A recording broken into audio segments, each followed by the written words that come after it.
by the power of Grayskull.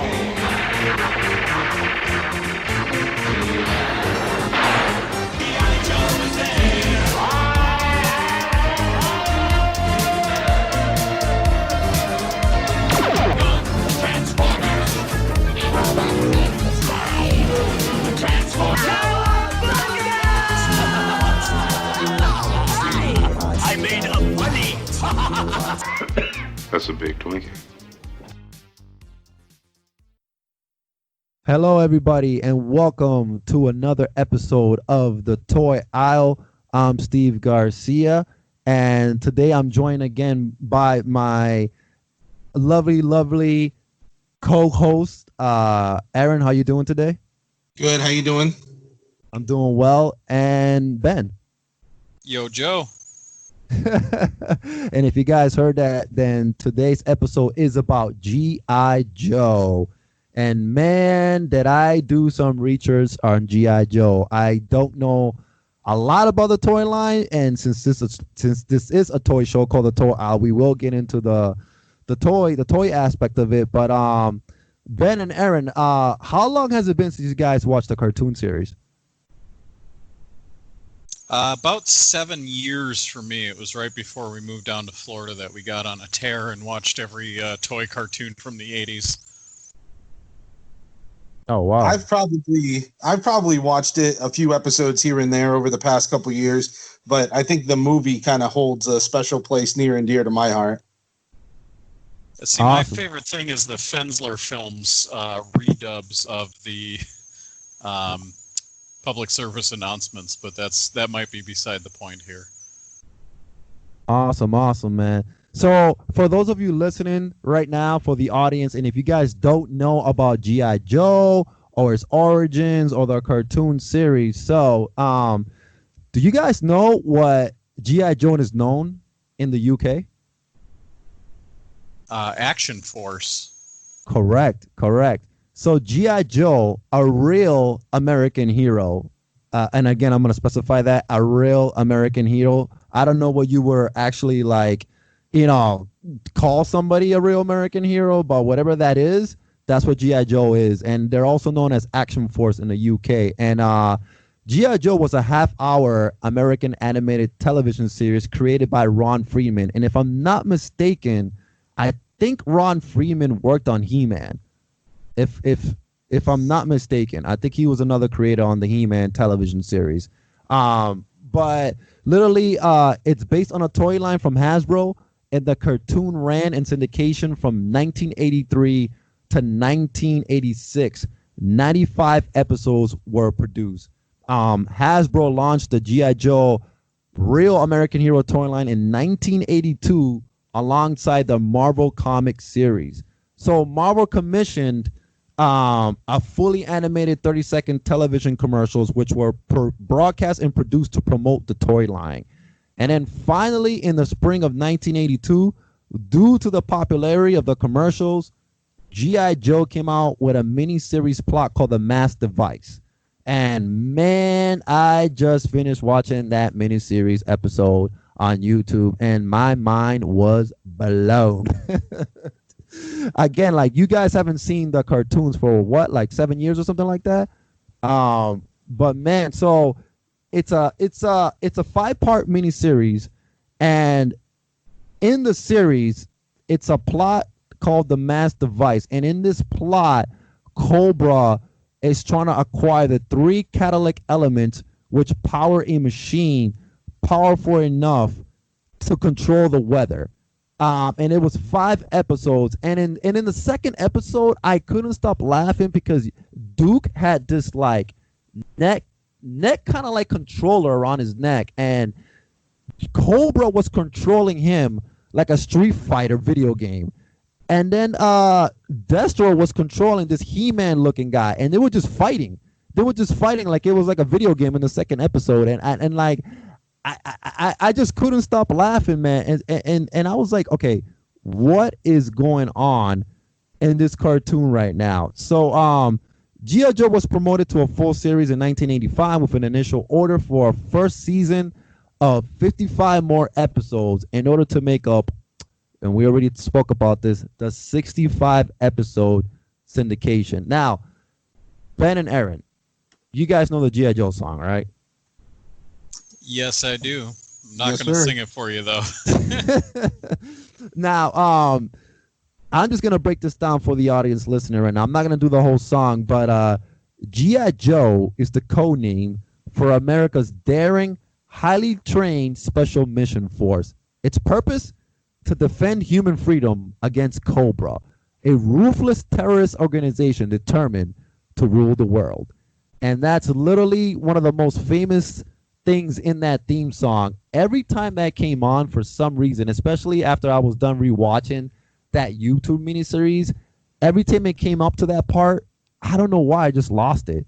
I just was like, wow, yes, G.I. Joe, defend human freedom against Cobra. I was just having such a great time, like, when that came up, man. And it was just awesome, like, just to relive that G.I. Joe cartoon show. So going back to the show, the average episode had at least 3 separate battles. Of course, G.I. Joe was an action show, pure and simple. With 95 episodes, this adds up to a lot of fighting. A lot of fighting and a lot of action. Now, you have to keep in mind that they cannot show actual bullets. So what did they use instead of bullets on this show? Red lasers and blue lasers. Exactly. Red and blue lasers. And guess what? Nobody got killed. Every exploding plane had a parachute strap guy. Every laser blast will miss their target. The amount of cartoon violence could have easily become repetitive and dumb. Amazingly, though, the G.I. Joe writers and directors would not let this happen. The amount of variation they got out of these battles was amazing. And here we go. G.I. Joe fought Cobra in the sky, on the ground, under the sea. Oh, and oh yeah, in outer space. Yeah, I just said that. They actually fought in outer space. They fought on mountains, deserts, tundra, jungle, ancient ruins, office buildings, in the deepest trenches of the ocean.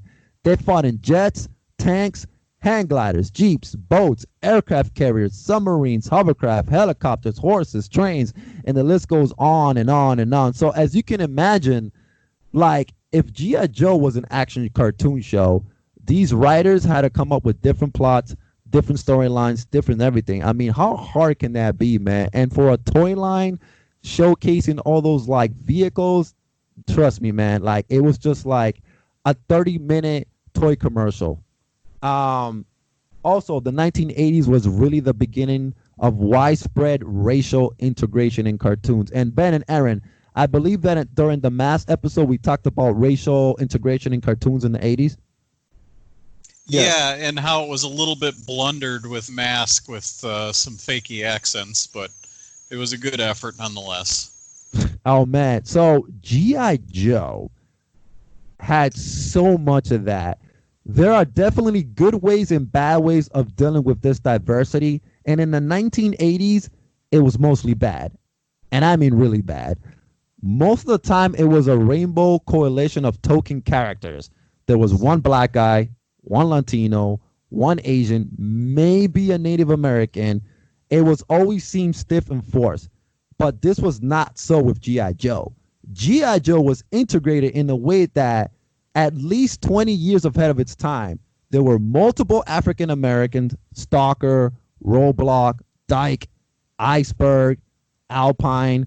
There were Native American characters, which is Spirit and Airborne, Asian Americans, Quick Kick, Jinx, Latin Americans, Law, Zap, Shipwreck, Alpine, Americans, pretty much everyone. So G.I. Joe had so many racial integration in their cartoons, man. And you know what? Like, for G.I. Joe, it was ahead of its time when it came to that, just showcasing, like, hey, man, you know what?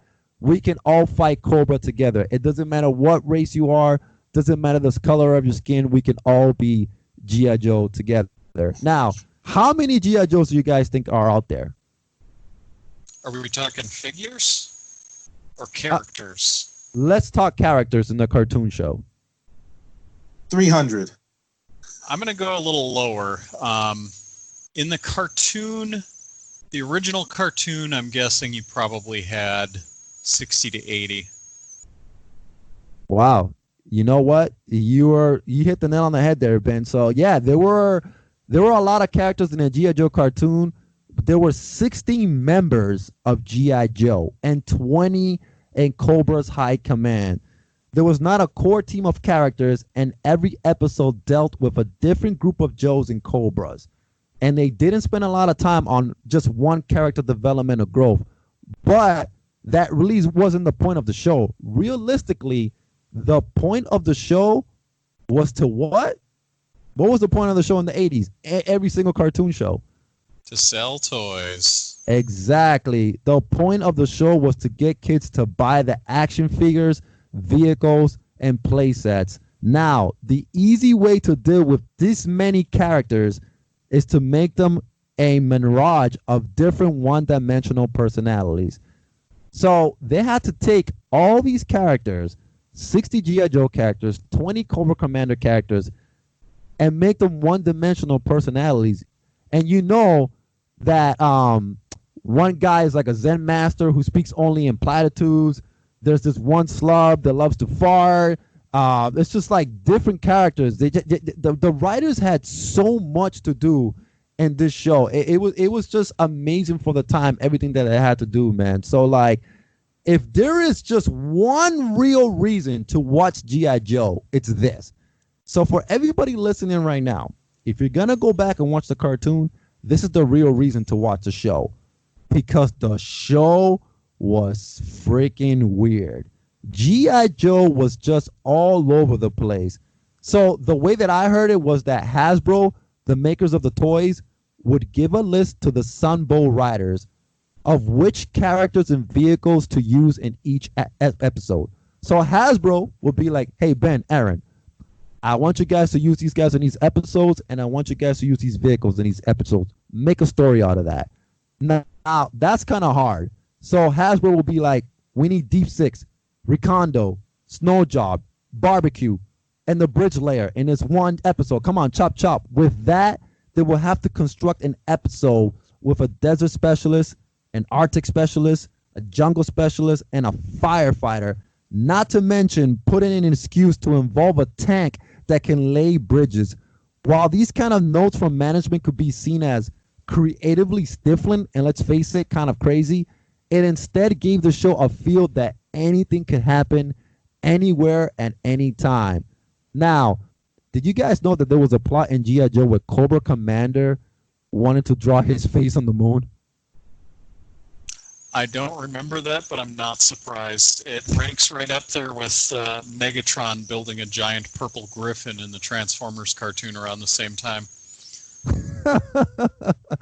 There was actually another episode where Cobra Commander had a telethon to raise money to build a computer virus that would literally blow up the computers of intelligence agencies. Like it was just insane, like the plot details that these guys had to go through, man. So like, if there's any reason to watch G.I. Joe in the cartoons nowadays, it's just for like the insanity of like where the plots would take you, and you know, just to watch like the vehicles and just to watch like the different characters. And again, I haven't watched every episode of G.I. Joe, but like, for those of you listening, if you're gonna watch this show, you're gonna watch it for the craziness that's involved. Now, let's get into like some things about G.I. Joe. So, does anybody know why Cobra Commander wears a mask?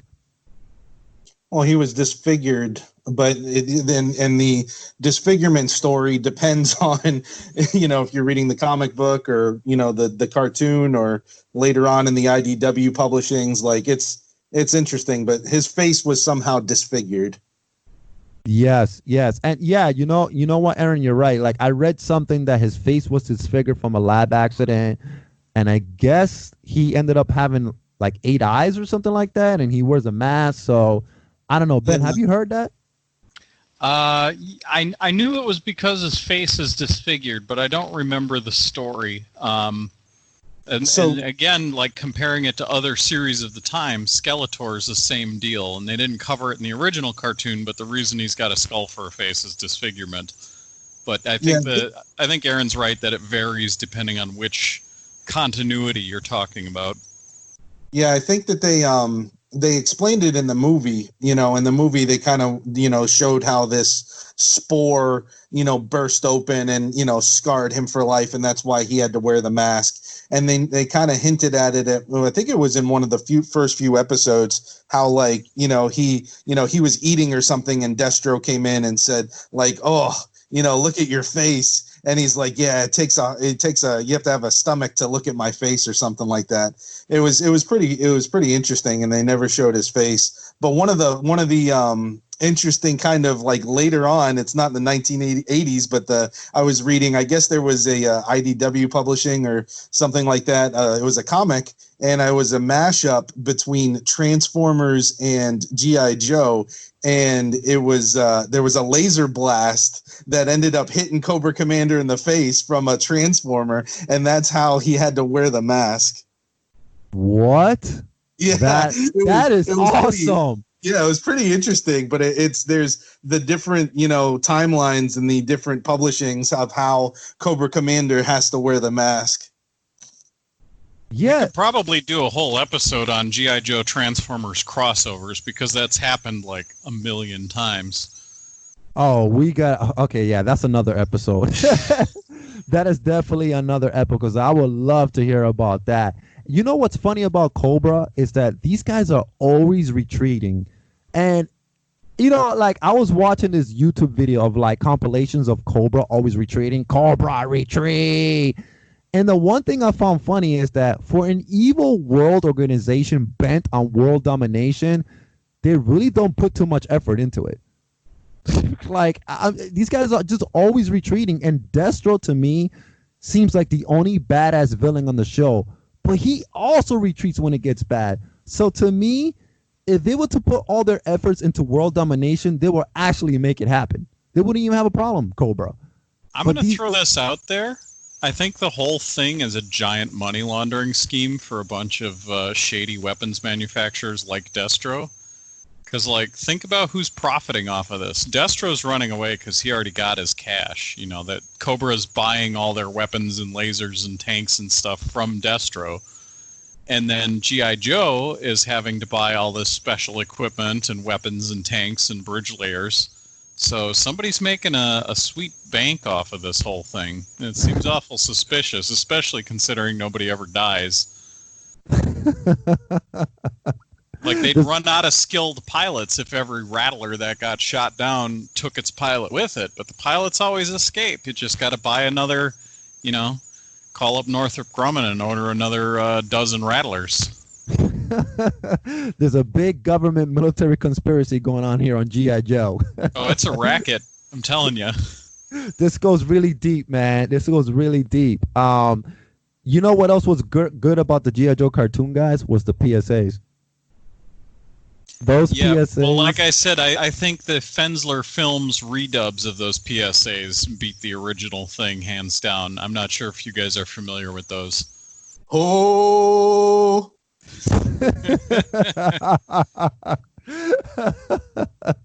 Oh man, yeah. So each PSA ended with one of the troubled kids spouting, "Now I know." And what else? Knowing is half the battle. That's right. The other half is red lasers and blue lasers. So here's some of the PSAs for those listening that if you've never seen a G.I. Joe PSA, here are just some of them real quick. Running away isn't the answer, featuring Shipwreck. Don't do what a stranger says, featuring Wild Bill. How to tread water, featuring Torpedo. And what to do if you catch on fire, featuring Spirit. So for the audience listening, if you have not seen a G.I. Joe PSA, or as a matter of fact, if you haven't seen any 80s cartoon PSA, please just go on YouTube and watch some of these PSAs, because as kids growing up in the 80s, or us kids growing up in the 90s, man, that was just a way of teaching us a lesson while watching cartoons and selling us toys. So we were getting brainwashed to buy toys and also giving us a life lesson and all this stuff. There's actually information out there that implies that the whole PSA thing started with sort of a corporate atonement for guilt of using cartoons to sell kids toys. And I mean, if you look at the first one of those cartoons that sold toys, which was He-Man, that whole show was kind of a PSA. But they did it in a very positive light. And I think some of the ones that came after were like, oh, maybe we should do that too, so we don't seem too, just raw greed of like, oh, look at how cool these toys are. You should get your mom to buy them for you. And a lot of 80s shows had that, and it mostly was the toy shows. Yeah. It's so funny, man. And the funny thing about that is like now us as like mid 30s, early 40s, like guys our ages, like, you really don't see like toy commercials anymore. There's really no toy commercials. There's really no PSAs or like even if, I mean, let's be honest. When was the last time you guys saw an actual toy commercial on TV? I watch a lot of. I have a 5-year-old son. There's a lot on Nickelodeon, but it's all like PJ Masks or stuff like that. But they're still out there, but I don't think they're as prevalent as they were in the 80s. Because I think, Steve, you and I talked about this a couple of weeks ago. It was like, the 80s was just a different time. And, you had all this competition. So you had all these competing, factions of like, okay, who can sell the best toy?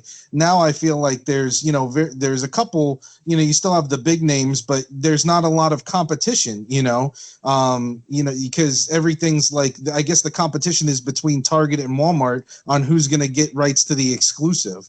It's not competition to, who can sell the most PJ Masks action figures versus the most, Paw Patrol action figures. It's a different time. I think too that the media has shifted to the point where video games and blockbuster movies do a lot of advertising for the sorts of action figure toys that we might consider modern equivalents of the toy lines from the 80s that we love. So, you go out and you play Minecraft or you play, Fortnite or whatever, Halo, and then that is what inspires you to go and be like, oh, here's, Minecraft action figure set, so I can kind of, reenact or have like a little display of my base in the video game. And then also with the movie industry kind of taking over the toy business in the 90s, a lot of action figures are kind of just an afterthought of the movie's popularity. And so this is where you get your tremendous amounts of Star Wars action figures being sold right up until today in a time when kids aren't as big into action figures, or, Marvel Legends or even Transformers to some extent. A lot of the times the big film is what does the advertising instead of having to go through the effort of writing, 96 episodes of a cartoon. Why not just have one movie where you can make a few $100 million all at once and then use it to sell toys on top of it, Yeah. It's a way, it's funny. You and Aaron both have had good points there, man. And I think like what are the only toy companies left? Hasbro and Mattel. Playmates is still around, but I mean, I don't know what properties they have other than, the ongoing Ninja Turtles toy lines. Yeah, because I think it's just Hasbro, Mattel, Playmates. Is Kenner still around? No, Kenner got bought in the early 90s by Hasbro. Most of the brands from the 80s that you're familiar with, one way or another, are owned by Hasbro. I mean, there's a lot of the stuff you wouldn't even think of, and it's like, oh, yeah, but this company bought that company, and then Hasbro bought that company. So that Hasbro kind of wound up with all of this stuff, with the exception of, like, Motu is still Mattel, Ninja Turtles is still Playmates, and that's kind of it. Yeah, I think one of the newer ones that kind of came into the picture, and the only reason I know this is because of my son, Spin Master Entertainment produces a lot of like the newer like kids toys like Paw Patrol and stuff like that. Yeah, and there's still like Jack's Pacific which is some of the guys that were involved with LJN in the 80s that made video games and toys, most famously Thundercats. That's kind of just a reincarnation. And they don't have like a bunch of big ongoing things. They mostly like do licenses for like one short run of figures. Like I know they've done Sonic action figures. I know they've done like Mario and Nintendo property action figures. Oh wow, yeah, I didn't know that. Wow, so man, it's in a way it's kind of sad, because I miss those days. But as they say, life goes on, things always progress. But since we're talking about toys, and before we get into the toy line, which is going to be a chunk of the show, Aaron, what was that thing that you read about Cobra Commander? Just something about like his storyline was dark. Yeah, I was looking into origin stories because, like I said, I remember bits and pieces here from my childhood, and like I said, the movie is near and dear to my heart. But I was just looking at origin stories, and so going back on what you said, the comic books were kind of the first thing to be produced, and so that's kind of where I started. And it was interesting. Before I get into the origin story, there's just this other little tidbit that I thought was interesting. I guess there were certain restrictions with putting out toy commercials. So the toy commercials had to show kids playing with the toys. They had to show, the vehicles. They had to show the articulation. They had to show. There were so many restrictions based off of the toy commercials that were being put out. So Marvel actually put out a comic book commercial that was the first way that advertised the cartoons, and it was a comic book commercial. It wasn't even a toy commercial, and there was no restrictions on advertising a comic book, and so they basically just put 30 seconds of just action, adventure, whatever, basically like a 30-second clip of the show, and then they said okay, or of a cartoon that promoted the comic book, and that was kind of the lead into the cartoon. So I thought that was interesting, because I didn't realize that all these, when you go back and you watch those in any toy cartoon from the 80s, you had to see kids playing with the toys, and it had to show the features, and I didn't know there was that many restrictions that were put on it. So I thought that was interesting. But getting into the Cobra Commander backstory. So you don't know his name, you don't know his childhood, but he had a brother, and his brother Dan went to Vietnam, came back. He had what we now call PTSD, and he had self-destructive behavior, which I'm not sure if it said it in the comic book or not, but he was an alcoholic, and he ended up getting into a car accident, and he ended up dying.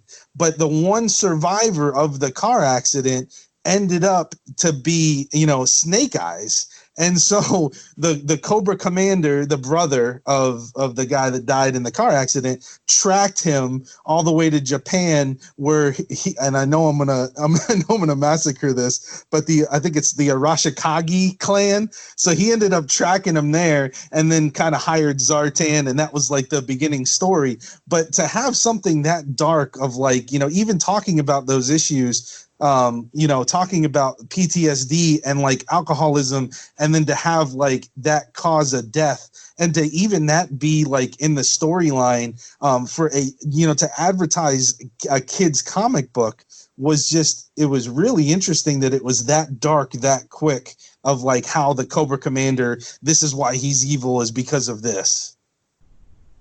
Wow, I didn't even know that. That is dark. That is very, I mean, like, to talk about alcoholism and PTSD and death, and to put that in a comic book and like give it to kids. But like, it's funny because we grew up in an era, all three of us, where we watched violent films like RoboCop, and they had a cartoon show, they had a toy line. Aliens, they had a movie, they had a toy line, and like it's weird that back then it was okay. Yeah, the movie's rated R. Yeah, it's rated R. Yeah, it's not for kids. But you know what? We're going to put a cartoon show, or we're going to sell these toys. But nowadays, you can't even do that. Yeah, kind of an offshoot too. As soon as you said that, it made me think. So I was watching, and this is a total offshoot, but you're talking about movies. Conan, right? The original Conan the Barbarian. Yep. That was a PG movie. Now I'm watching this thing. And there's nudity, there's people getting their heads chopped off, all this other stuff, and I said, holy cow, like when did the PG-13 era come out? Because like if they were like, oh, this is a parental guidance movie, like, oh yeah, bring your kids, whatever, this is for the kids, like that was a freaking crazy movie being rated PG. But the first rated PG movie or PG-13 movie was the sequel to Conan, because parents were like up in arms over like, how is this considered parental guidance with all this stuff? And you're right, it was a different era. Wow, I haven't seen Conan in a while, man, but man, it's just fascinating. I honestly, guys, I think that us three, we grew up in a golden era, I call it, and it's cool that we collect toys, because collecting toys, like, and just me right now sitting here talking to you guys, looking at my shelf of all these 80s, 90s toys, it just brings back happiness, and it just reminds me of like a childhood. And speaking of childhood, we're gonna get into these toys, and man, I said this before, I've seen collectors show their G.I. Joe collection from like 83 to 94, 95 in their rooms. And I said this to Ben and Jake, and it looked like a Vietnam War memorial on people's walls. It's just like all these dead soldiers just like hanging on the wall. But Ben, since you know more about the toy line, can you explain to everybody like pretty much like how this toy line started, or who was the company behind it, and the characters and all that? Yeah, I can get into that. I want to throw out one last note on the cartoon. The character, you mentioned the character Shipwreck. Yes. One of the reasons to watch the cartoon, and you got to get way into it before you start seeing this stuff, is Shipwreck was secretly kind of one of the main characters, and some of the episodes that featured Shipwreck prominently are some of the best episodes of the show, but you will feel so bad for this poor guy. So there's just a handful of episodes that are like centered around Shipwreck, and it always is super tragic and disturbing. And when Sandra and I watched these episodes together, we were like, this is not appropriate. Like, I'm going to have nightmares. One of them is, it's called Memories of Mara. And Shipwreck falls in love with an escaped Cobra agent named Mara. And Cobra winds up putting her through this program where they're trying to, like, genetically re-engineer people to be amphibious so that they can have, like, people that can breathe underwater and on land, so they don't need wetsuits and all this other stuff. But she escapes, and what winds up happening is the procedure that they do to this woman that Shipwreck has fallen in love with makes her only able to breathe in water. And that's just it. That's it. She can only breathe in water. And so now Shipwreck, has to go on with his life and leave her behind.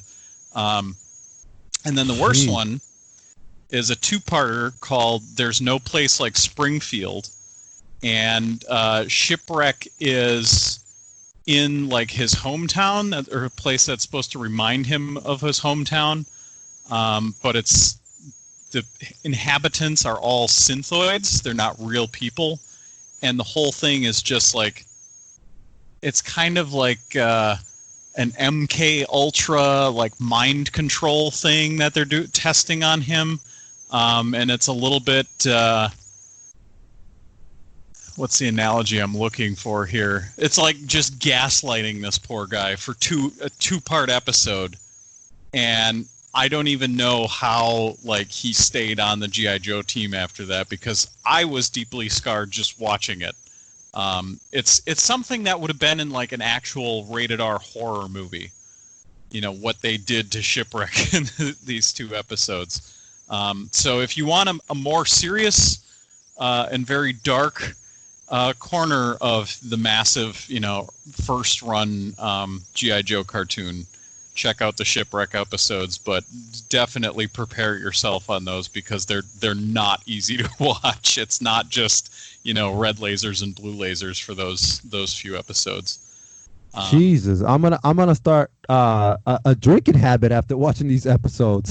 Yeah, they say drinking like a sailor. Well, if Shipwreck starts drinking as he is a sailor, I can definitely see why. He's definitely justified in doing that.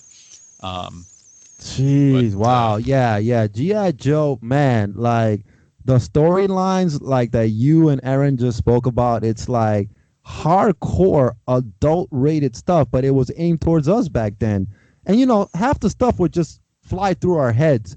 And now as adults, like watching it, you start picking up on these adult tones like, oh, look at that. I didn't even catch that as a kid. I'm just here to watch this cartoon because I thought it was cool. Wow, man, that's pretty heavy, man. So yeah, let's get into the toy line because, like I said, guys, I just have one G.I. Joe in my collection. I don't have any vehicles or anything. Ben, I don't know about you. Do you collect G.I. Joes? I do not, but we have tons of them coming and going through the shop all the time. So if I ever get in the mood, I've got plenty to inspect and have around. I guess the fact that they don't turn into anything and you can't like take them apart and put them back together, that doesn't really fall into my purview. But it's a huge toy line, and it is kind of intimately related with Transformers. So as you guys know, G.I. Joe started out in the 1960s when it kind of sparked the whole action figure craze. In fact, Hasbro, when they bought the idea for G.I. Joe, they coined the term action figure because they didn't want parents or boys in the 1960s, which is still a very socially conservative time for families. They didn't want boys playing with dolls, but at the same time, any kind of large humanoid figure with joints that you could change, the clothing or accessories on, that was considered a doll. So they came up with the term action figure for that line. And then Hasbro partnered with the Takara company in Japan because, this was post-World War II. There was a big American presence in Japan, including, trade and kind of a cultural exchange that happened, through our military occupation there. So they partnered with Takara and gave them a license to produce a similar line, which they changed the heads to look more like anime characters. They kind of softened the facial features, gave them big, really big eyes, and it was the heroic Americans versus the evil Nazis. Because obviously having the Americans fighting Japanese, who were on the same side in World War II, wouldn't have played too well. But despite that, the toy line just didn't really go anywhere in Japan. There wasn't a lot of interest. It might be because there weren't any like Japanese characters that the kids there could identify with, because like I said, it was all basically white guys. There was the Germans and there were the Americans, and they were all portrayed, as outsiders to Japan. But Takara had the license to produce toys based on that design, and so they switched over to producing them in clear plastic with like chrome cyborg parts inside. And they realized that you could have parts swap off with the kind of plug system that was used to construct the original G.I. Joes. But then in 1973, the first big oil crisis hit, and plastic is made out of oil, so the Japanese and to some extent the Americans decided that they wanted to downsize some of these toys to use less plastic. And the Japanese came to the realization that, like, instead of making these 12 inches tall, we can make them about 4 inches tall. And then that way, if you want to spend more money, if your parents want to get you a bigger toy, you can have it be a vehicle instead. So now you can have, trucks and tanks and jets and all these other big, relative to the size of the figure, vehicles.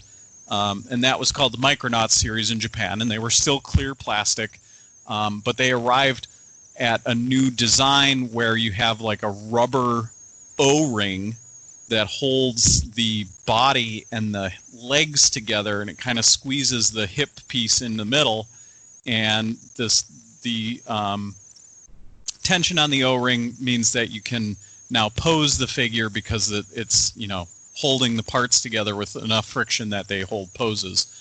And so they produced these things from 74 up through into the 1980s. And because Hasbro and Takara were still partnered, Hasbro looked to that design and they were like, oh, well, yeah, these, for a 4-inch tall figure, these things are great. You can move the waist and the legs and the knees and the arms and the elbows. And so they wanted to reintroduce G.I. Joe because action figures were kind of coming back in a big way after the success of Star Wars figures by Kenner, and Mattel had He-Man. And so they're like, well, let's get back into it. People already know the name G.I. Joe, so we'll do that. And they based their figures on the Micronauts figures that were developed from the 12-inch Joe figures. So it kind of went back and forth and back and forth. And eventually this also spun off into Transformers, but that's a separate story. So the first series was all fairly, drab, green and tan and brown tones. And they had, I think, about 12 action figures and a handful of vehicles, most of which were based on real tanks and planes. And then the second year, they introduced the biceps swivel or swivel arm battle grip. And they reissued all the first year figures, upgraded with the battle grip, and also introduced a bunch of new characters and more vehicles.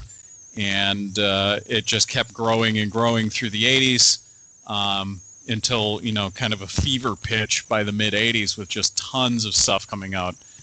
Famously in 1985, they had a 7-foot-long coffee table-sized aircraft carrier called the USS Flag, which was sold at or below cost just to have kind of something super catchy on the shelves to be impressive to parents or whatever. I think it was $100 new in 1985, if I'm not mistaken, and they basically were like not making any money on it, but it would get you in the store, it get you buying their other products, it would get you buying, tons of figures, it would get you buying the jets to put on it. So they figured it was a worthwhile endeavor. And then, every year, every other year, they'd have like another kind of crown piece playset or some huge vehicle. I know before the show, Aaron mentioned the Killer Whale, and was it the Crusader or the Avenger or Defiant space shuttle that you had, Aaron? I had the Crusader. The Defiant was like the whole like mobile platform, and it came with like all the accoutrements, and that's probably one of the coolest play sets, the Defiant, second to the Flag. But yeah, no, I had the Crusader, which was just the one spaceship. Well, it's two spaceships, but like you had the large spaceship and then the shuttle. But I think the cool part was you had the astronaut with the lifeline, and the lifeline was like this real hard but moldable plastic that you can like hook him up to, and it almost kind of gave the using the imagination perception that he was floating in space. That's awesome. Yeah. And one of the other clever things that G.I. Joe did, and they kind of pioneered this, and it was really one of the sources of success overall. Because of course any successful line is followed by 300 knockoffs, like Lenard's The Core, Remco's, I think it was called American Fighter or something generic like that. There were tons of them, but G.I. Joe introduced this concept of having each character have a bio, and on the back of the card they had the file card, and it kind of had the shape of like the top of a manila envelope, and it would tell their code name and their quote real name, and it would give them like a military serial number and a rank and which weapons they were skilled with, and then it would tell like their kind of like you were reading through the file of your soldiers. It's like, okay, here's where this guy came from, and then the end would be like a quote of somebody else on the team talking about the guy that you were buying. And that was very popular, and a lot of people actually took the time to cut those out and save them, which obviously means that it was a big draw to kids to have, each character is basically a person or, a real character and not just some generic dude, which you have no starting point as to, what his weapons are or why he's dressed this way. It was all there in the file card.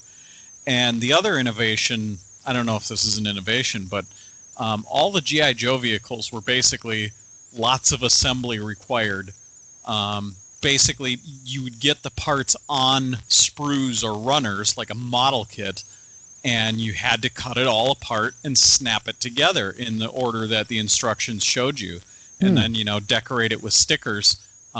Very seldom were the vehicles decorated with paint, because if it was just plain plastic molded and then tossed in a box with a sticker sheet and an instructions sheet, they actually made a lot of the vehicles in the USA at a time when everything else was being overseas for production, because you don't need an assembly line. You just mold the pieces, stick them in a box.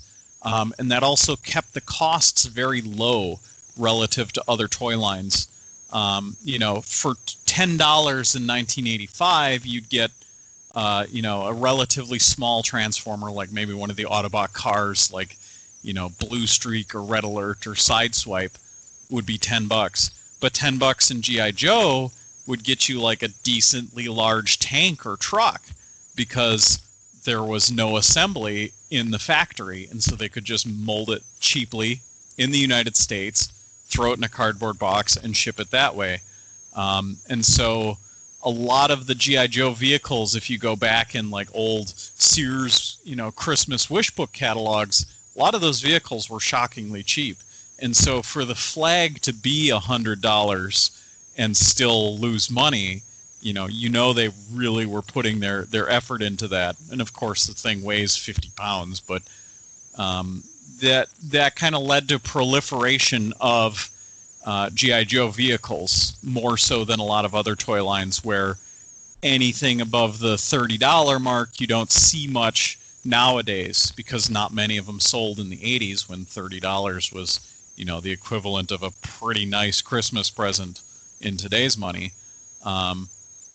So that kind of allowed kids to really build an army and really get into the vehicle side of it too, because you could afford more than just a few dudes with guns. And so that made it a lot more exciting to collect.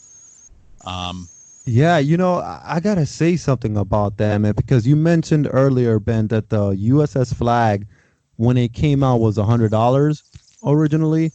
And it's funny that, like, sometimes as toy hunters and toy collectors, sometimes I go on like on Google, and I'm like, let me see how much this toy actually cost in the 80s. And then you look back and you're like, oh, 100. But then like the Flag now, if it's in mint condition, it can go for upwards of $1,000 or more. Oh, easy. It doesn't have to be mint to get that. It just has to be relatively complete. Yeah, and it's just crazy how, like, back then $100. Yeah, back then in the 80s, $100 was a lot of money. But you look at it now, and you're like, man, I wish that was $100 right. I wish it was $100 right now to get the USS Flag. So, well, right now though, if you look at a lot of those same vehicles that have been reissued, or even new vehicles from more recent G.I. Joe lines, I don't think there's anything really on store shelves right now other than the online exclusives that we were talking about earlier tonight. But all of that stuff is pre-assembled. And so now, so let's say that, $100 for the Flag in 1985 is like $200 today. So why can't you get something that big and impressive for $200 today? One is the real cost would actually be higher, because Hasbro has said that, they didn't make any money on the Flag. It was, in the car industry, they call it a loss leader. you take a loss in order to get your name out there and get people in the door. And two is the assembly. You know, if you're having it assembled, it's got to be, you know, basically it's got to be done overseas, because there's no way they're going to pay, you know, U.S. wages to assemble a $20, $30 toy. And then you're paying shipping. I mean, if you've ever had to actually ship a USS Flag through, you know, from one place to another, you know, to a collector or whatever, the shipping alone is probably $100, $200 easily. Now, granted, if you're doing it at like a big, huge corporate freight rate, that's a different story. But still, that's not an insignificant cost to truck, or I should say boat, you know, a bunch of USS Flags across the Pacific Ocean. So yeah, the costs are way higher. And I think it's unfortunate, because I think, and I've kind of seen this sometimes through buying and selling G.I. Joes. I think the idea of kind of building your own G.I. Joe vehicle and taking the time to put all the stickers on, and I've gotten a couple collections where somebody had like kind of lovingly detail painted. You know, they have like a molded in like shovel strapped to the side of the tank, and some kids would actually take the time to, you know, paint the shovel handle brown and paint the shovel blade silver, and then put the, you know, the strap holding it on as black. Wow. And I think there was kind of a craft aspect to it that has since been lost. But that's just, you know, the way the American toy culture has gone, is that, you know, we don't want to be troubled with assembling and, you know, cutting parts off and applying stickers as much as was acceptable in the 80s. Yeah, I noticed that, man. Now when you buy toys, you're not really assembling things, or that'll come with stickers. And it's funny that you hit on that. And honestly, I didn't even know that the G.I. Joe vehicles came like that you actually had to put them together. I didn't even know that. And again, that's because as a kid, I never really collected G.I. Joe, and all I collected was Teenage Mutant Ninja Turtles. Every time I went to the store, hey mom, get me a turtle, you know, and I never really was like, hey, I want to get this His Tank, or let me get Cobra Commander. So, but that's something that I didn't know. And, you know, Ben, you mentioned that, you know, you don't really collect G.I. Joes, you're more of a Transformer collector. But Aaron, like, you collect G.I. Joe, but like, is there like a particular line of G.I. Joe that you collect, or? Yeah. So, I mean, now my G.I. Joe collection is, I guess, a minimalist collection, because I can't, I think I told you this the other day, I can't buy everything, because if I bought everything G.I. Joe, I don't think I'd have any room in my basement, just because there's so much stuff. But to me, the two things that kind of are like near and dear to me, one is Cobra. I think I touched, you know, on the last episode of Mask, was that, like, you know, I collected a lot of the Venom vehicles as a kid because I was always into the bad guys. So like Cobra vehicles, like the His Tanks, like if you got His Tanks, I want all the His Tanks. I don't care if I got 50 His Tanks. You know, I like army building when it comes to that. So yeah, I mean, any of the Cobra vehicles, you know, those are near and dear to my heart. One of the kind of oddball ones that stick out in my mind, I think because I played the video game so much as a kid, the original G.I. Joe NES game, was the Buzzbore, which is basically, it's just like this one person vehicle that, you know, one guy sits in, but it's got like these spikes on the outside, and in the video game you had to shoot it and it was going all over the walls and on the ground and everything. But that one, I think I have two of those. I think I have two of each His Tank, and anything Sergeant Slaughter.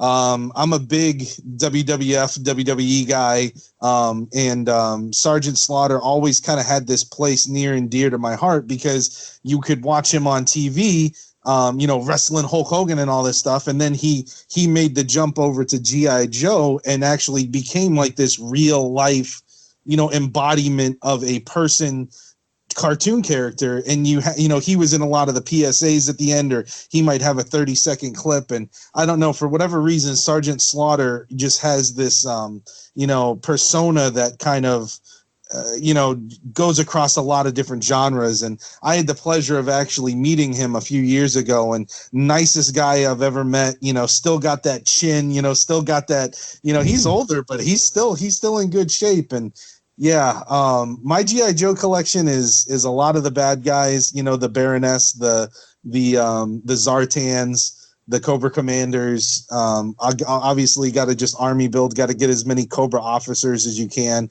But yeah, none of the big play sets, but God, I would love to have a flag just sitting in the basement.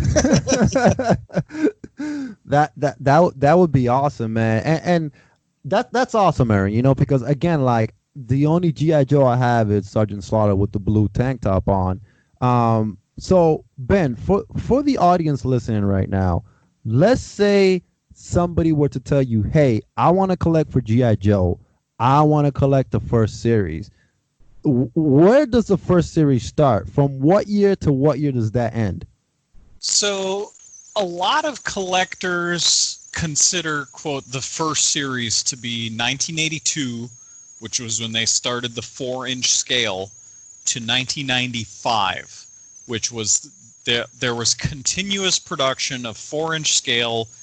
They call them O-ring Joes after the black rubber O-ring that holds their bodies together. But that's such a sprawling series that a lot of people will decide to kind of pare it down. For example, 1993 was when they introduced the Battle Corps, and it was basically just shotgunning dozens of new figures out, most of which were just straight redecos of previous figures with like a big sprue of like 5 guns and 3 swords and like a figure stand.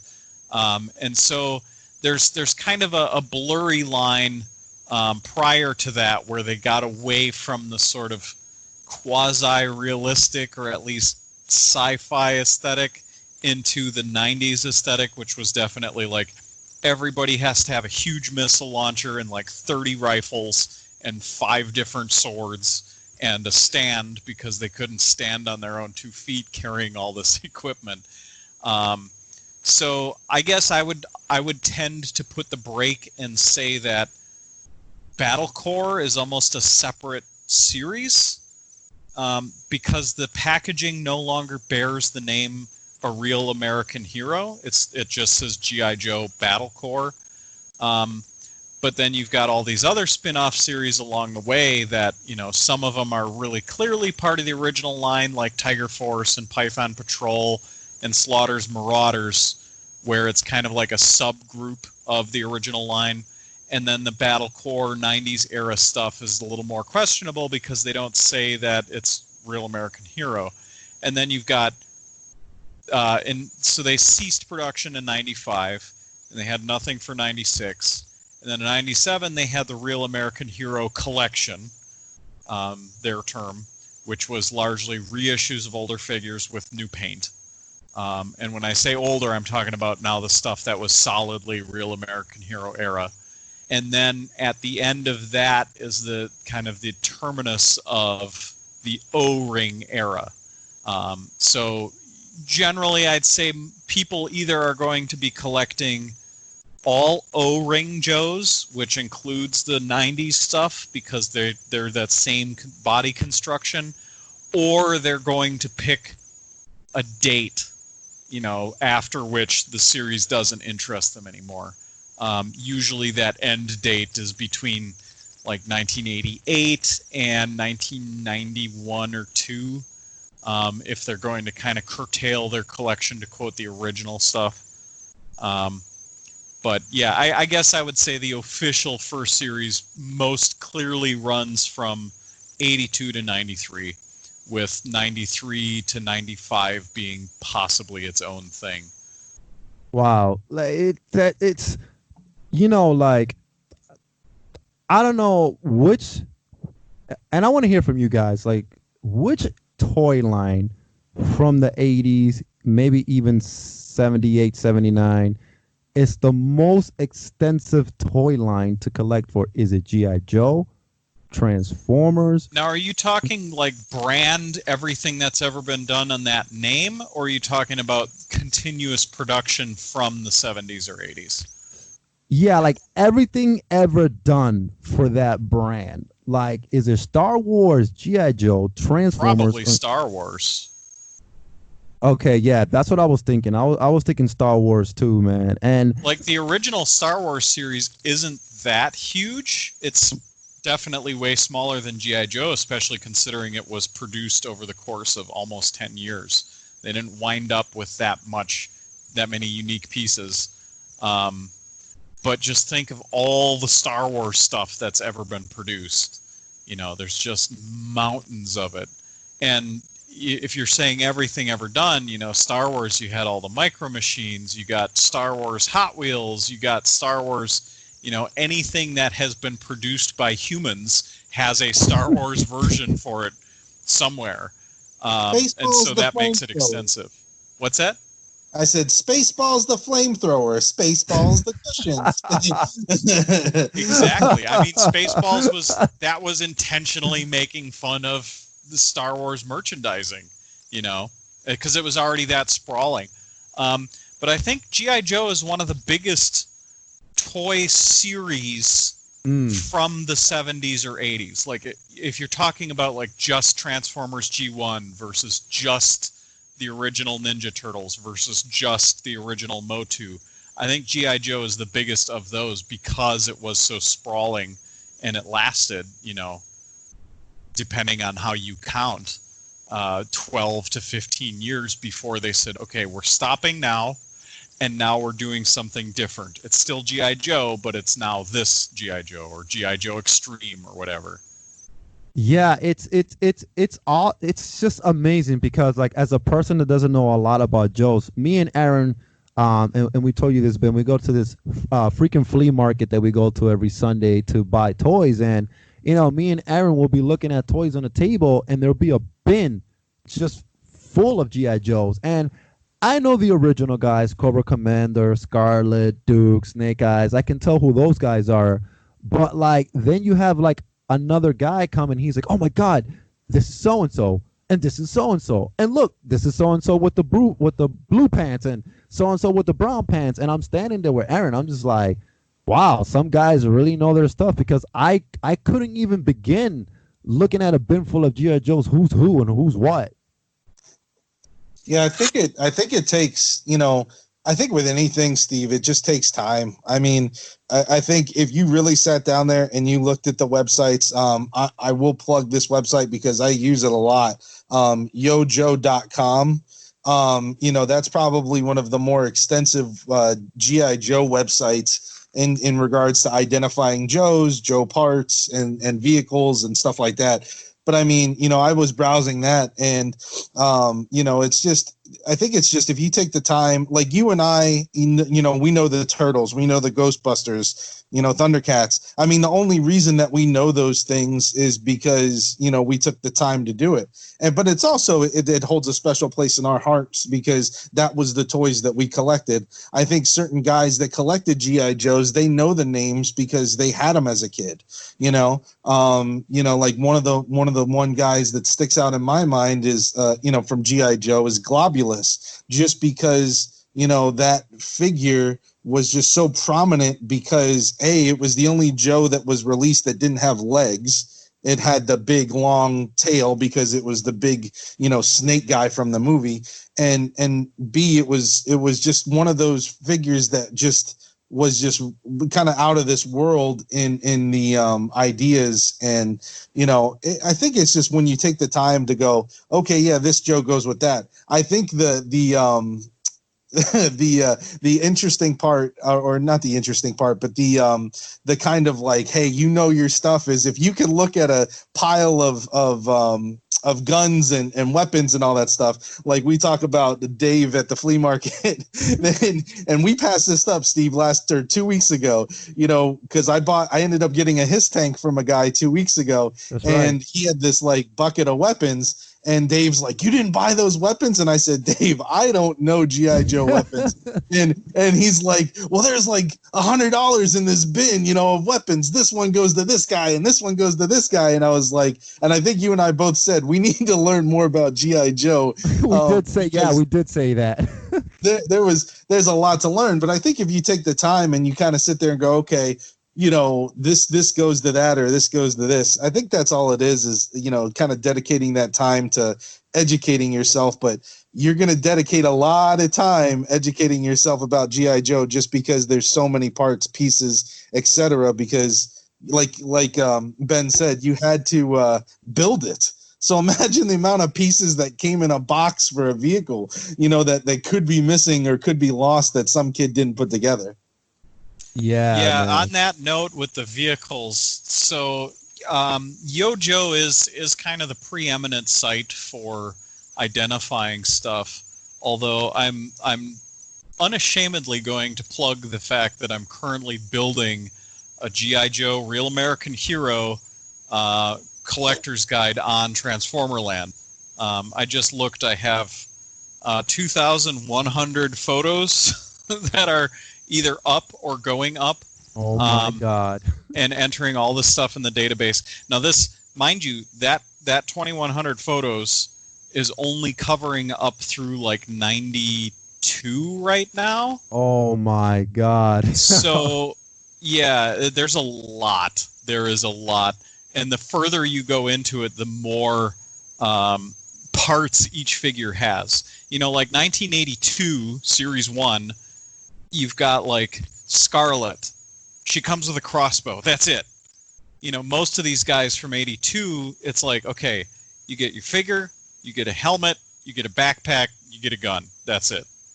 And then by the time you get into like the 90s, or you'd mentioned about the Street Fighter figures, those guys have like 10 accessories each, something like that, and they're all unique. You know, it might be like the same thing but in a different color from somebody else, and it's a lot harder to keep apart. But getting to the vehicles, there's almost no way to thoroughly database, you know, in a searchable fashion, like, oh, I have a gray gun, what is it? Or I have a red missile, what is it? Because the vehicles, being that you had to assemble them, you wind up with all these bits and pieces. I mean, I'm not talking like wheels, I'm talking like little panels or like a strut that goes inside to help a part move or something like that. And all of this stuff is just kind of smattered around out there in the wild. And so there's stuff like, you know, steering wheels are usually one of the more valuable parts to get for an old vehicle, because a lot of times you just plug it into the dash, and if it gets unplugged and lost, well, now you're SOL.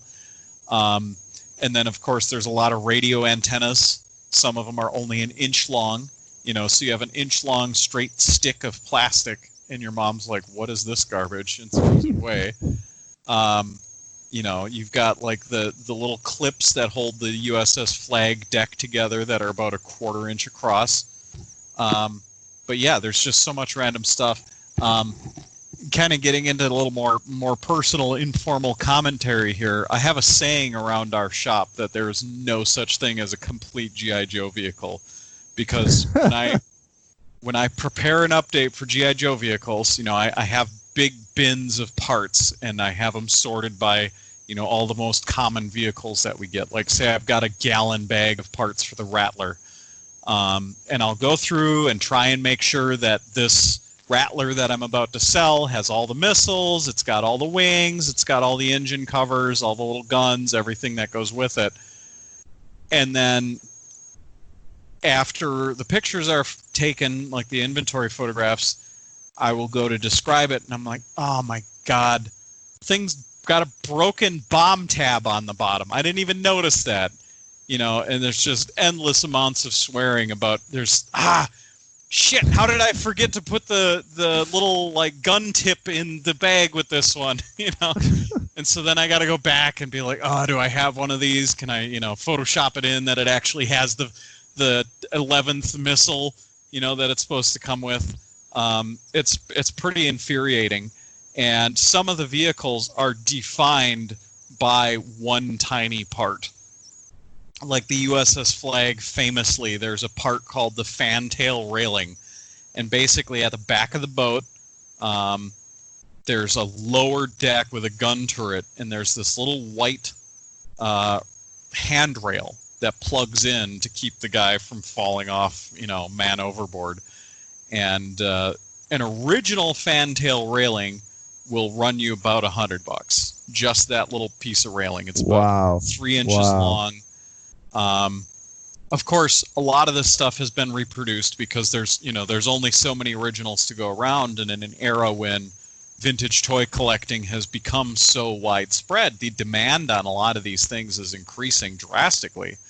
But the one that absolutely takes the cake is the 1985 Mauler main battle tank, which was a motorized tank. It's got real rubber treads that go around. You put some C batteries in there, and there's like a lever on top, and you can make it forward and back and side to side.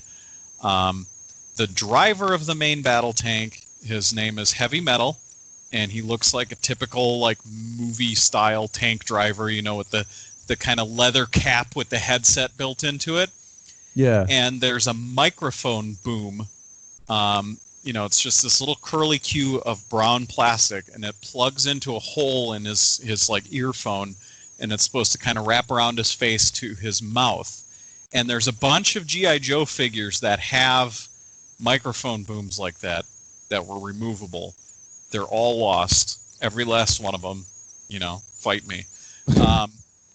But the Mauler main battle tank was motorized, which means it was pre-assembled. There was not like the other ones where it was, you snap the whole body halves together. It was largely pre-assembled. There was some stuff that the user assembled, but, they're not going to make you put the gears in there. They're not going to make you wire the battery terminals.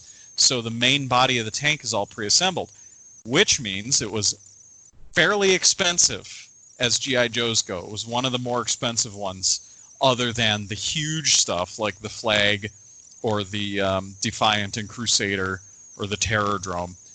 And so they didn't sell many of them. That's not a common vehicle to begin with.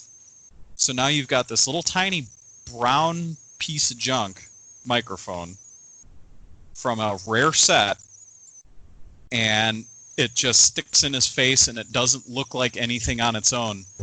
That microphone increases the value of a set by about $400. Wow. For that little fucking microphone.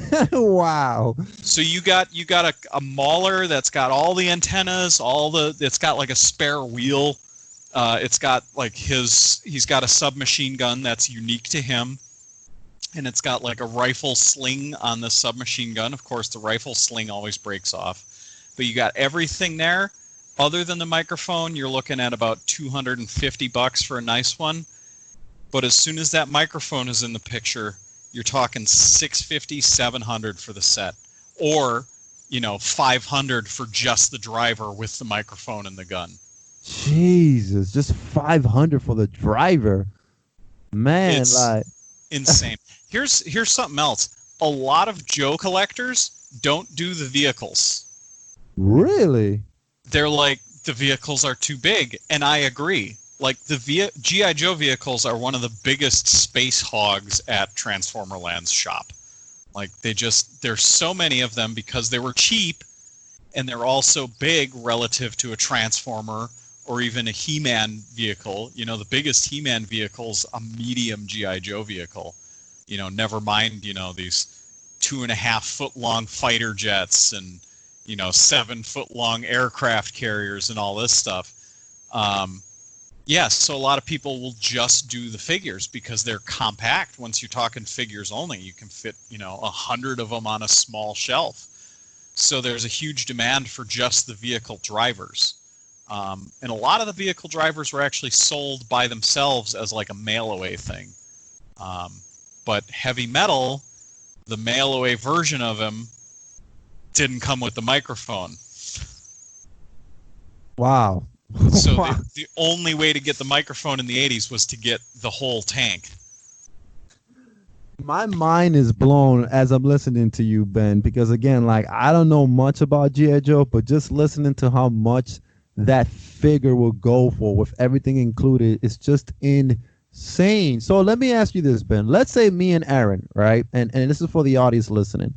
Let's say we're just getting into G.I. Joe, and what prices for a figure that is not complete? What's the most that a person will pay for? A loose figure, not with the weapons, not with anything. So a loose figure in good condition, and I never include whether the O-ring is still tight or not, because you can get O-rings for like, I don't know, 100 of them for $5, and it's just a single screw to unscrew and put a new O-ring in there. So I don't even worry about that. But like, say a loose figure, unbroken thumbs, and good paint, and looks decent. It obviously depends on the character heavily. Right now, that stuff, because there's so many people coming into G.I. Joe collecting, loose stripped down figures are actually worth a few bucks each at least. And you're going to have a range. So some of the early guys from 1982, they were more fragile. The design was more fragile than the stuff from a couple years later. So if you have a fully unbroken, like a straight arm Snake Eyes or a straight arm Zap with no parts, you're talking $50. But if you're into like less popular guys from like 1984 or 5, most of those I would expect you'd be able to pick up for $2 to $5 with no parts. And then with parts, your run-of-the-mill undesirable figures, or figures who just came with one big part that never got lost. Like Monkey Wrench comes to mind. He just has like this big harpoon gun, and it's like you can't miss it. There's nothing really that's going to go wrong there. So complete, he's worth $10, $12. And then on the opposite extreme, you've got rare exclusive figures like mail away guys. Or the Listen and Fun Tripwire, which was like this unique figure that came with one of those book on tape packs. Those figures you can talk, for loose, complete, no packaging or anything. Those you can talk, $200-$300 for some of them. But most figures, complete with all their parts, run $50 or under. The guys that are over $50 are kind of an exception. And wow. A lot of times there's, a 2 or 3-fold price difference based on one part. Like I said, with heavy metal, he's kind of the extreme. But like, let's see, who's another one that's got some stupid tiny part that always gets lost. And those G.I. Joe parts are so small too. They're just tiny. Like, yeah, the microphones are especially bad.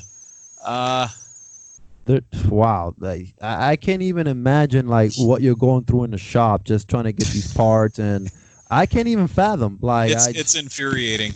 But for example, like a Cobra Eels, he was like the standard Cobra diver. He's kind of your army builder. He's just a guy in a gray wetsuit with a red chest, with the Cobra logo. His backpack is everywhere. Like every toy collection has a Cobra Eels backpack in it. It's just a thing. Once you see it, you won't stop seeing it. And so if he's got his backpack and his flippers and his gun, you're talking maybe $15. If you have the little rubber breather hose that goes from his mask to his backpack, you're talking twice that. And that happens a lot, where if the smallest part is missing, it's half the value of the figure. Wow. So if somebody's just getting into it and you're okay with everything not being absolutely 100% complete, if a part is small enough that you're like, it's not going to bother me that's not there, definitely go for the incomplete ones, because it will save you tons of money for your other hobbies. Like some of these guys had like a little folding bipod that clipped on their rifle. And some of these parts are,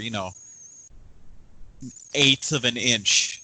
And it's just like this little bipod that flips down from the barrel. And of course, that always, kid finds out, oh, you can take this off. I'll take it off and, put it away for now. Well, now it's gone forever. So You're talking with no bipod, $10. With the bipod, $50. So there's a lot of that goes on. Yeah, I gotta say, I started and a lot of, you're spot on with what you're saying. And I collect, GI Joes, and I'll buy them here and there, and I'll get them loose, and I just make sure that they don't have any both their thumbs are there and their crotch is not broken, because those are the most common pieces. And another kind of tidbit is flip the GI Joe over and make sure that the screws are not rusted, because if you do have to replace the O-ring, you want to make sure that those screws aren't rusted so you can at least get into the figure. But talking about those small parts and pieces, is that I'm trying to complete a Zartan, which is probably one of the worst figures to try to complete, because he came with the little mask.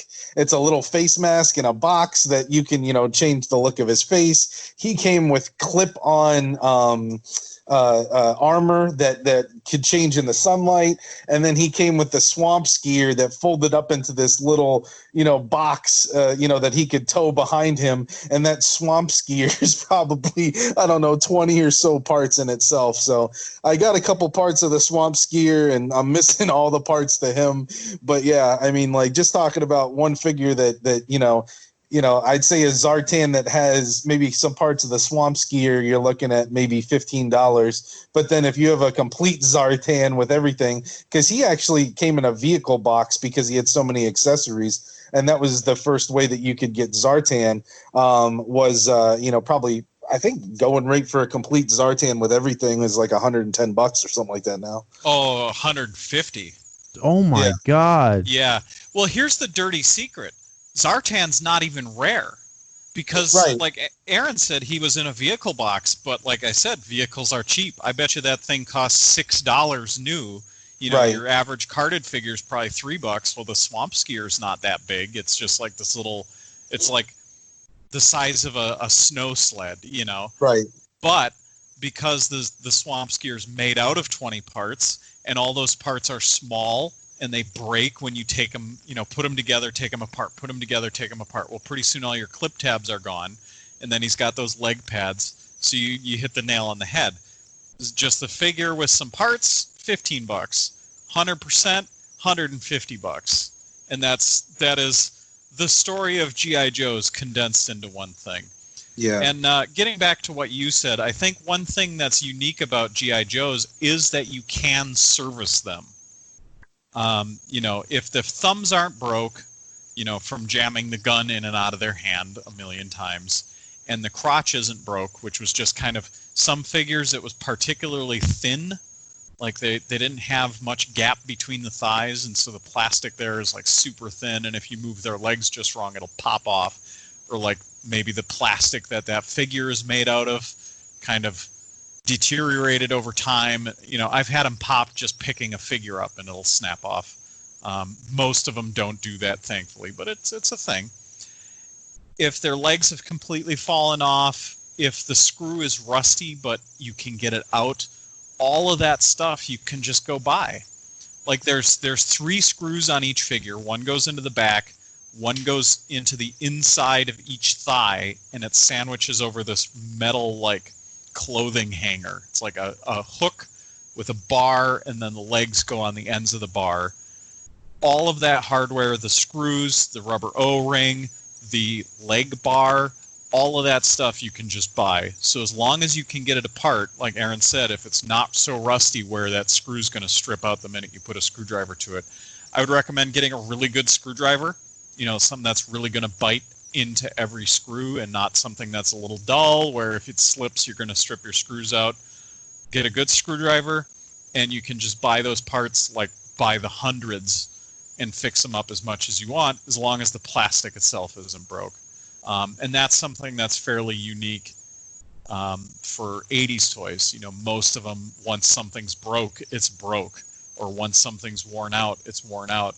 I know Matt and I have lamented at Transformerland. We wish that somebody would reproduce the rubber tires for the Autobots, because they're all dried out and crackly, and you know, you have this perfect figure and the tire's got a million cracks in it.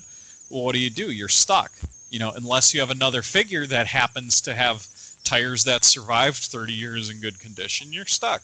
But with G.I. Joes, you can actually patch them up. You know, or it's easy to swap parts. Like if you've got, I picked up a Zap with a broken left thumb, but I've got a Zap with a broken right thumb. You pop that screw out there, swap the arms around, away you go. Yeah. So I looked up the original price of the Chameleon, which was the swamp skier, and it was $4.20. Wow, $4.20. That was the original price. Original price was Zartan with all those parts and in the box, $4.20. Can we just now $4.20 would get you his backpack, maybe. Unbelievable, man. So we're getting into the hour and 25-minute mark of just talking G.I. Joe. So one thing that we learned today, I mean, we went over the cartoon series. Ben, you hit up on all the points, like the history, you know, how it started, for collectors that want to get into it, the price points, all the vehicles. So a question that I want to ask you and Aaron, because this has been happening a lot in the toy collecting community, especially during the vintage community, is that, you know, we all know there's a lot of these other independent toy lines coming out with re-releases of retro toys. So, you know, like Hasbro, they just re-released the Kenner Real Ghostbusters vintage toy line, and collectors that collect the vintage toy line are like, well, you know, like if you're collecting the re-release, then you're not a true collector, because that's not like the real vintage line. But then like you had collectors collecting the re-release vintage Real Ghostbusters because they needed the proton packs for their vintage figures. But then they found out that the proton packs that came with the re-releases did not fit the original vintage toy line. So you know, there's this whole thing now in the vintage toy line community where like now you have the G.I. Joe retro re-release line, the He-Man retro re-release line. Teenage Mutant Ninja Turtles has done it so many times with the 4 Turtles being re-released. And Ben, you talked about the guy who collected the sound waves, like the many re-releases of sound waves. So what I want to ask you guys is, like, as vintage toy collectors and as collectors, does it bother you guys when, like, let's say you have the true original vintage, let's say like Hasbro G1 Optimus Prime, but then like Hasbro re-releases the G1 Optimus Prime all over again, and you're like, well, you know, there goes the market. No, I guess I'll take this first. Yeah. No, because true collectors know the difference between a G1 and a non-G1. You know, true collectors know the difference. You know, G.I. Joe collectors know the difference between a straight arm Joe and a non-straight arm Joe. I think what it does is it kind of reinvigorates, you know, that kind of feeling of nostalgia, and I think that's where these damn toy makers, you know, they, and I think I told you this, Steve. I said I'm gonna have to spend more money on stuff. I think they pulled the heartstrings, because they pulled the heartstrings of us during the 80s, because we know that, like, we were kind of that era that just, you know, ran the gambit, you know, and we had the Ghostbusters, we had the Ninja Turtles, we had this stuff, and that's what they're re-releasing. Like they just released, or that it is releasing, that G.I. Joe Classified series, which is the 6-inch figures, you know, so they're kind of going that, you know, the Marvel Legends route, you know, when releasing G.I. Joes with a little bit more articulation and a little bit more detail, but they're 6-inch figures. I think those are cool as hell, you know, and, you know, the problem that we talked about last episode was the scalpers. You know, everybody's grabbing as many of them as they can to flip them, you know, because they know that they're in demand right now. But no, I mean, if they re-released, you know, like the Hasbro, you know, just re-released the G.I. Joes, the you know, what, I think that it just brings back that feeling of nostalgia. I think it really reinvigorates the line. But I think as a collector, you can appreciate when they re-release stuff because then the price of the originals goes up. I've seen that 100 times. It's almost like when a new movie comes out, when they say, oh, it's a new G.I. Joe movie, or it's a new Ninja Turtles movie, or it's a new what, the price of the collectibles that you had. Now, if you don't own them, you're going to pay a premium for them at those times. But if you do own them, you notice that the prices go up because it reinvigorates the line. And we talked about those lines that are not going away, the He-Mans, the G.I. Joes, the Ninja Turtles, the Transformers, those lines that are going to go on forever, even after probably we're gone, and so I think it's a good thing. It hurts our wallets a little bit if you're into a certain character. Like for me, it would be like a Cobra Commander, a Destro, a Baroness, stuff like that, a Sergeant Slaughter. It would hurt my wallet a little bit, but I think overall, it just reinvigorates the line, and it's kind of neat, for us that have kids, to kind of introduce it. Like, oh, let's pick up a G.I. Joe figure. You can play with this new one, and here's the old one that I had. Yeah, you know what? That's true, man, because it's true what you said, Aaron, because like when I see these re-releases of vintage toy lines, it does spark this happiness in my heart where I'm just like, wow, like, it just brings this joy, like, wow, I remember this when I was a kid. And there are times where I go and try to buy the re-releases. And for me, it doesn't bother me because, like you said, it does spark a certain happiness and a memory in my childhood. But I have met certain toy collectors that are just like, well, look what they're doing. That's not right. Why are they reissuing that? Like, that's just making it easier for that person instead of hunting down the original. And I don't know, Ben, how do you feel about that? So I kind of cut two ways on this because I'm, both a collector and a dealer. And I guess the first thing I want to say is people that are being massive dicks about, like, if you only buy the reissues, you're not a real collector. That's a load of crap. Anybody that enjoys toys enough to go out and buy them for themselves is a collector. That's how it works. Being an ass about it isn't going to help the community at all. But I know there's a lot of that goes on. But it's the no true Scotsman fallacy. But that said, with straight reissues, like what's happening with Ghostbusters right now and what's happened with Transformers a bunch of times, a lot of times that does, that might tank the value of a figure for a while. Famously, Transformers Fortress Maximus was reissued in 2013, and they produced the crap out of the reissue. And that chopped Fort Max's value in half for almost 10 years now. He's still kind of on the road to recovery, but he does eventually recover. And like Aaron said, the purists who do want to spend the money to go out and make sure they're getting an original one, generally official reissues do have ways of telling that it's a reissue and not an original. But, as a collector, a lot of this stuff is getting so expensive as to be unobtainable to people.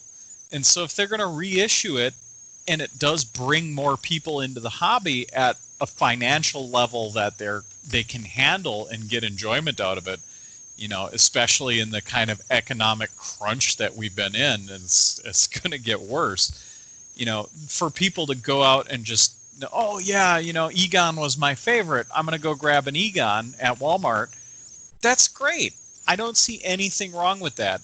And right now, the 80s toys market is so bullish that I bet that the original Ghostbusters weren't really hit the way that Transformers have been at certain point throughout history. So collectors of the originals don't really have anything to worry about. And sometimes, a reissue might serve as kind of a gateway for people to get into collecting, where it's like, okay, they bought all the reissues because they saw them in Walmart one day, and they're like, oh man, I remember these, I want to collect these. And then pretty soon they're in it deep, and now they're out looking for the originals. You know, they get into the community, they get into finding out the differences and making the effort to get this stuff. So as far as reissues go, I generally don't see harm in it. The point that I draw a distinction is with like knockoffs and counterfeits, especially of accessories. So like there's a huge market, and there has been for a long time, especially in like Star Wars, for reproductions of parts that are hard to find because there's only so many of them out in the wild to be had.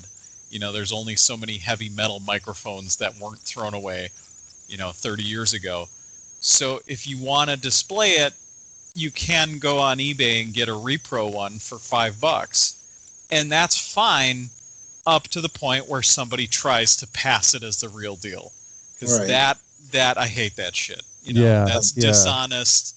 It hurts the community. It makes people have more of a visceral reaction against any kind of reissue. Usually there's a tell, like you were saying with the Ghostbusters. The backpack sizes are different. They just don't fit the old ones. And there's a tell on a lot of other things.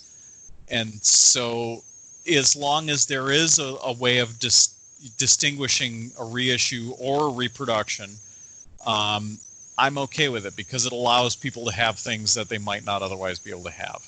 The snobs that pay $400 for a tiny 1/8-inch long curled piece of brown plastic are going to be upset regardless. But that was their choice for spending $400 on this tiny frickin' microphone. But I think that toy collecting works best when more people can be involved. And if you don't constantly bring new blood into it, like Aaron was saying, you get the reissues, you're like, here's to your son or daughter, here's kind of the toys that I like. This is one you can play with now. And that way you don't have to touch daddy's, $150 complete Zartan. You can play with this one. And that brings new people into the hobby. And if you don't do that, eventually your hobby's going to die out. And it's happened throughout history with a lot of things. Just go look up the price of like a nicely restored Model T. Well, who owned Model Ts? Your grandpa, or your grandpa's dad. Those are the people that connected to that car. And then the generations after didn't really, and so they never went out and bought a collectible one. So now you can pick these things up for a dime a dozen, a 120-year-old car. You're like, oh, wow, that's got to be rare and valuable. Not really. Nobody wants them. All the guys that used to be into that thing are old and gone. And eventually that happens with everything unless you bring a new generation in, unless you get a new generation of young people interested.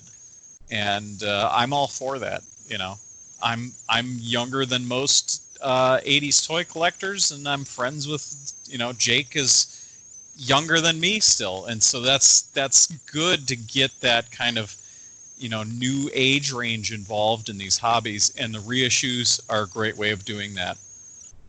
Yeah, that is.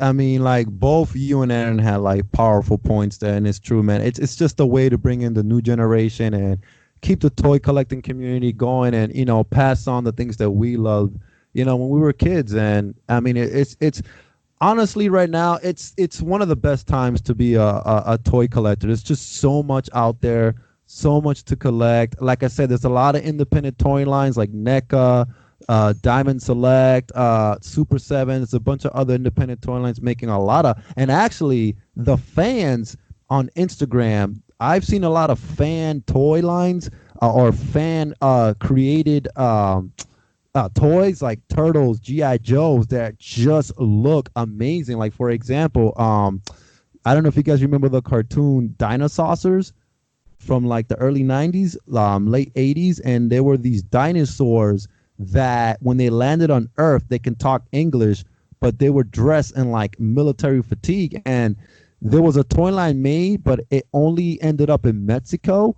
And there's a guy on Instagram who actually produced the toys that were never produced for America, and he's trying to commission it so that us toy collectors that grew up with the show can collect it. So I don't know. I just feel like, with the reissues, I'm on the same boat as you guys. It's a great way to like keep it going, keep the toy collecting community going. There's a lot of wonderful people online creating great figures, and man, we're at the 1 hour and 38 mark, and like this was like our longest podcast. And honestly, we can go on for another 2 hours about GI Joe, but I feel like we hit a lot of great points.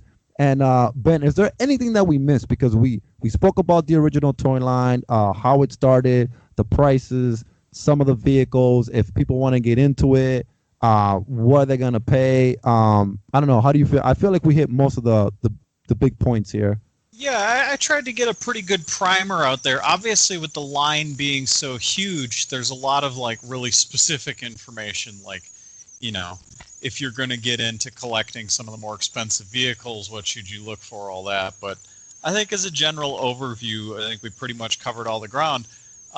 There is one thing we missed, not the toy line though, and that's the fact that G.I. Joe, the original toy line, had 2 cartoons. Wait, I didn't know that.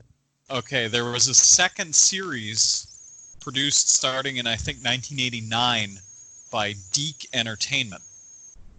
And it ran for a couple years. It was a very small number of episodes. I think it was less than half the original series.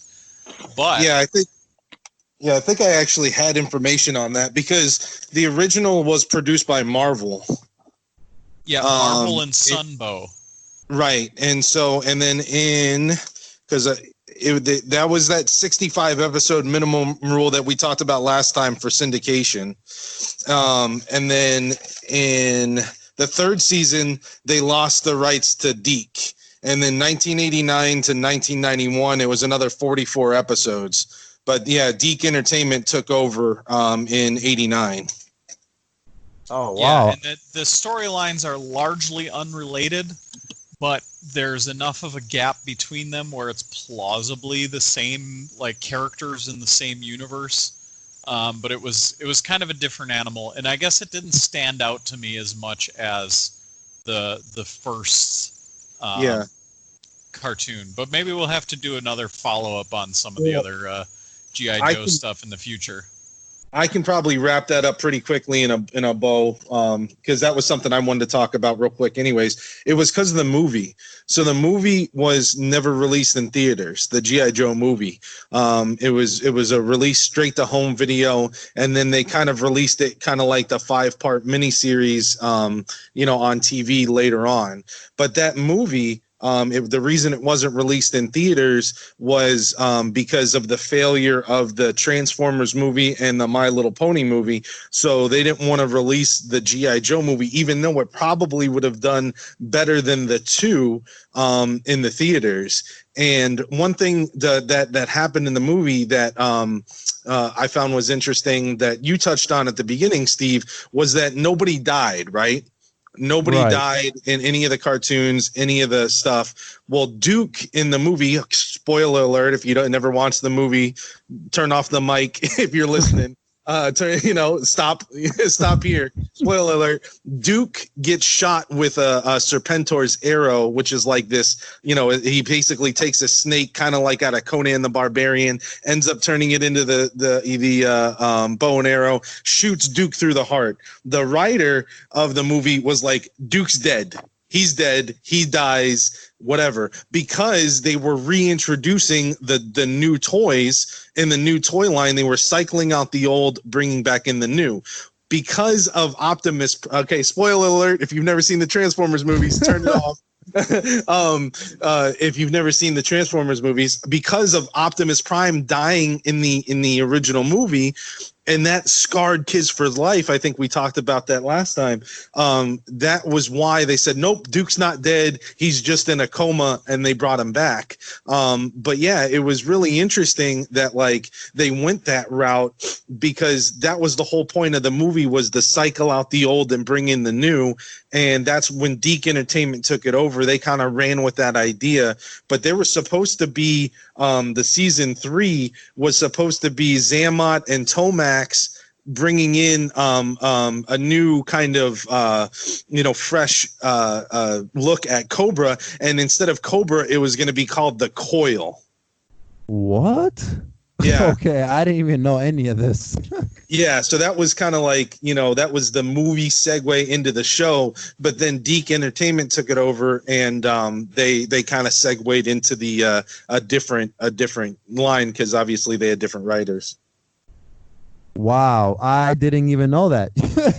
You and Ben just gave me a history lesson on G.I. Joe that I didn't even know. I didn't even know, because Deke produce the real Ghostbusters?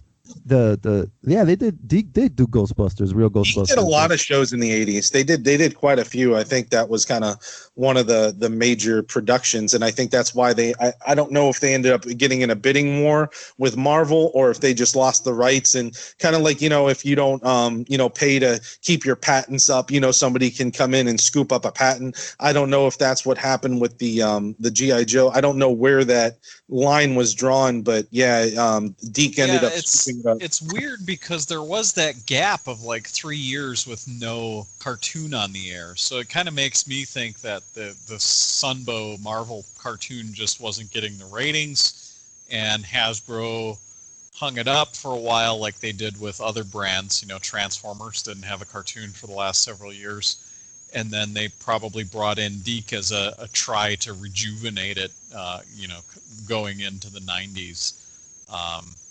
But I don't think that they really directly abutted one another with production. That just kind of, the original cartoon fell off after the movie, and they just wanted to try again to sell the new stuff. But yet that's just my speculation.